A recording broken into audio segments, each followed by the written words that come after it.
දවසක් ඔයාලා හැම දෙනාටම. ඔන්න අදත් මම ඔයාලට මගේ රූෆ්ටොප් ගාඩන් එකේ මම අද මොනවාද කඩාගන්න කියලා පෙන්වන්න යන්නේ. ඉතින් ගොඩක් මිරිස් එහෙම මේ ඉදිලා තියෙනවා අපරාධනේ. ඒක නිසා අද අපි මිරිස් තක්කාලි ඒ දේවල් ඉදිලා තියෙනවා. වම්බටු. ඉතින් අපි ඒ ටික කඩාගමු. මට හිතුණා ඔයාලත් එක්ක ඒ ටික කඩාගත්තොත් හොඳයි කියලා. රූෆ්ටොප් ගාඩන් එක පොඩ්ඩක් මේ දවස්වල හදනවා. ඒක නිසා පොඩ්ඩක් පැල ටික ඔක්කොම මේ පිළිවෙලකට තියලා නැහැ. තනින් තන තමයි තියෙන්නේ. මගේ මේ ග්‍රාස් කාපට් එක එහෙම ඔක්කොම අයින් කරලා එහෙම තමයි තියෙන්නේ. ඉතින් මේ අපි අද මේ ටික කඩාගමු. තක්කාලි එහෙම ඉදිලා තියෙනවා. ඉදිච්ච ටික අපි කඩාගමු. මේ බලන්නකෝ ලස්සනට තියෙනවා.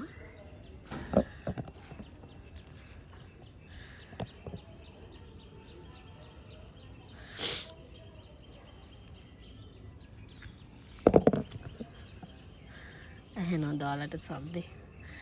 මම වාජනයට දාගන්න සද්දේ. මේ බලන්න කොච්චර ෆ්‍රෙෂ් පිට තියනවද කියලා. ඉතින් මෙතන වම්බටු කරලක් තියෙනවා. දැන් එක හොඳ ගානට හැදිලා තියෙන්නේ. අපි මේකත් කඩාගමු. ඒක නම් ටිකක් අමාරුයකට පිහියක් නැතුව. මේ බලන්න ලස්සනට ඒක හැදිලා තියෙනවා. හරිම ලස්සනයි. ඉතින් අපිට මේක ඇති අපේ ගෙදරට. ඉන් පස්සේ මෙතන මිරිස් තියෙනවා. මිරිස් ටිකත් ඉදිලා තියෙන්නේ. අපි ඒ ටිකත් කඩාගමු. මෙතන පෝච්චි ඔක්කොම එක තැන තියලා තියෙන්නේ. මොකද මේ මෙතන හදන නිසා මේ දවස්වල මේ මිරිස් එහෙම මේ ඉදීගෙන යනවා. මිරිස් ටික අපි කඩාගමු. නැත්නම් මට මිරිස් ඇත්තටම මට මිරිස් වැඩි. දැන් මේ මම එකයි කැඩුවේ නැත්තේ. මේ මොකද මම වැඩි ගොඩක් ලොකුවට මිරිස් පාවිච්චි කරන්නේ නැහැ. ඒ නිසා මට මේ මිරිස් තියෙන ප්‍රමාණය වැඩි. මේක මේ අපි පළදාව ගත්තට අරගෙන ඉවරුණාට පස්සේ මේ කප්පාදු කරන්න ඕන. එතකොට ආය අලුතෙන් මල් ඇවිල්ලා දැනුත් තියෙනවා මේ දැනුත් තියෙනවා මේ පොඩි පොඩි කරල් එන්න. මේක ඉතින් ඇත්තටම මේ බලන්නකො මේ පොඩි මේ යටත් මේ කරල් ඇවිල්ලා තියෙනවා. ඊපස්සේ මෙතනත් මේ වැරණිය මිරිස් එකෙත්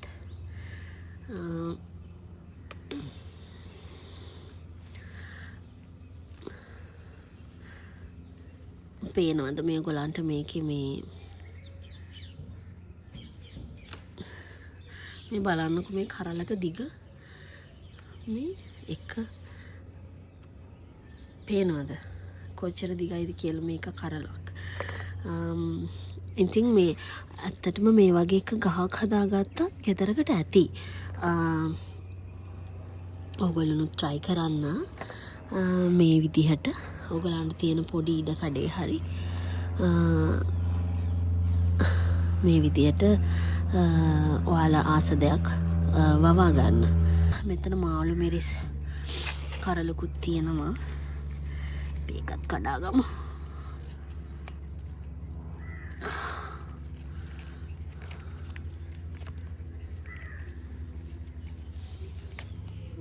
තියෙන මාළු මිරිස් කරලා මම කලිනුත් මාළු මිරිස් කරල් ටිකක් තිබුණා.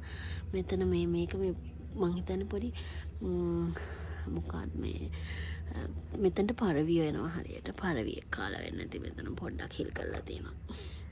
ඒකෙත් මේ පොඩි ගෙඩි ඇවිල්ලා තියෙනවා. ලෙමන් ගෙඩි මේ චූටි ගෙඩි ඇවිල්ලා තියෙනවා. ලෙමන් ගෙඩි මගේ මේ මොනවාද බණ්ඩක්ක පැල එහෙම ලස්සනට හැදිලා තියෙනවා. බණ්ඩක්ක පැල 3ක් තියෙනවා මගේ ලොකු. ඊට පස්සේ මේ ගෝවා පැල ටිකත් හොඳට සාරට හැදිලා තියෙනවා. එතන තිබුණේ මේ මාළු මිරිස් පැලයක්. මම එක කැපුවා. ඒකට රෝගයක් ඇවිල්ලා මම එක කැපුවා. දැන් මෙතනින් මෙහෙම මේ ගිරි දාලා ඒක හැදෙනවා.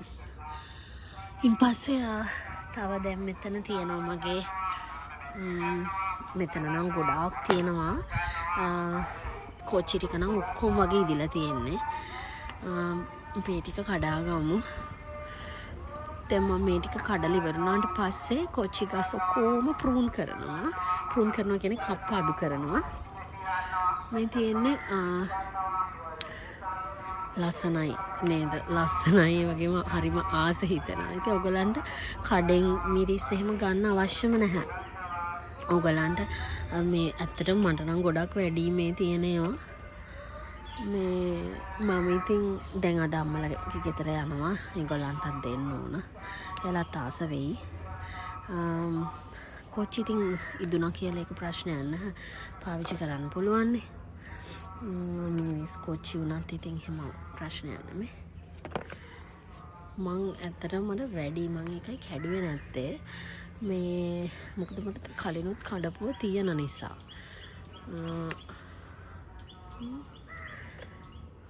මම ඔයාලට පෙන්නන්නම් කඩලා ඉවර වුණාට පස්සේ කොච්චර මම කඩාගත්තද කියලාද. මේ බලන්න මේ ගෙඩියක ලොකු හොඳ සරුවට හැදිලා තියෙනවා. ඉතින් ඔයාලටත් මේ විදිහට හදාගන්න පුළුවන් ගෙදර කිසිම ප්‍රශ්නයක් නැතුව. මේ ඇත්තටම දැන් අද කාලේ කොච්චි ග්‍රෑම් 100ක් කීයක් වෙනවද නේද? මම නම් ගන්නෙම නෑ කොච්චි කඩෙන්. බලන්න මේකත් මේ හොඳටම පැහිච්ච ගෙඩියක් මේකම. දැන් මම මේ අතු ටික මේකට මොකක් හරි ලෙඩක් හැරීගෙන එන්නේ. මම දැන් මේ ඔක්කොම අතු ටික මේ හරියෙන් වගේ මෙහෙම කපනවා. එතකොට මේක අලුත් අතු හැදිලා ගහ හැදෙන්න ගන්නවා. මේ බලන්නකෝ. මේ ඇත්තටම මේ කොච්චි එහෙම කල් තියාගන්න ක්‍රමයක් නැද්ද ඔයාලා දන්න?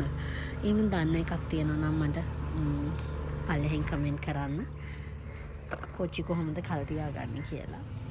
පොඩි ඇපල් ගෙඩි වගේ මේවා. ඇත්තටම ඉතින් ඔයාලට වැඩිපුර තියෙන ඒවා අනිත් අයත් එක්කත් බෙදා ගන්න. ආසයිනේ නේද? ඒගොල්ලොන්ට ආස හිතෙයි. ලොකු ගෙඩි මේවා කඩානු ගත්තොත් මේවත් රතු වෙනවා. බලන්න මේ කොච්චි මිරිසුම තමයි ගොඩක් තියෙන්නේ මෙතන. කොච්චි මිරිස් නම් ගොඩක් තියෙනවා.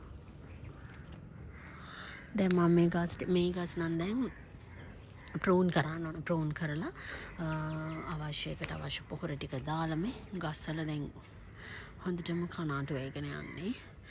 දැන් ඉවරයි. දැන් ඉතින් හොඳටම පළදාව දුන්නානේ. මෙන්න මෙයාගේ නම් තියෙනවා. එයා තාම හොඳින් ඉන්නවා.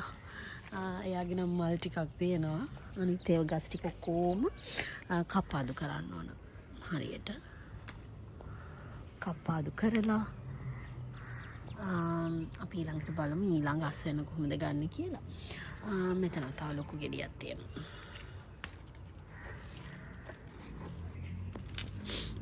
තනත් එකක් තියෙනවා. මෙතන තව පොඩි ගෙඩි. මේ ගහ නම් කඩාගෙන වැටිච්ච ගහක්. ඒ වුණාට මම ඒක කඩලා දාන්න නැතුව තිබ්බා. මෙතන මේ තාම එයාගේ එනවා. මේ පේනවද? එයා තාම තරුණ ගහක්. මේ ගස් ටික නම් දැන් ගොඩක් පරණයි. දැන් මේ ගස් ටිකෙන් ආයෙ ප්‍රයෝජනයක් ගන්න නම් මේ ගස් මෙහෙම කප්පාදු කරලා හොඳට පෝර දාලා ආයෙ සාත්තු කරන්න. එතකොට අපිට ඒකෙන් ප්‍රයෝජනයක් ගන්න පුළුවන්. ඉතින් මෙන්න මේ තියෙන්නේ අද මම මගේ වගාවෙන් කඩාගත්ත දේවල්. මේ වාචනේ පිරෙන්න තියෙනවා.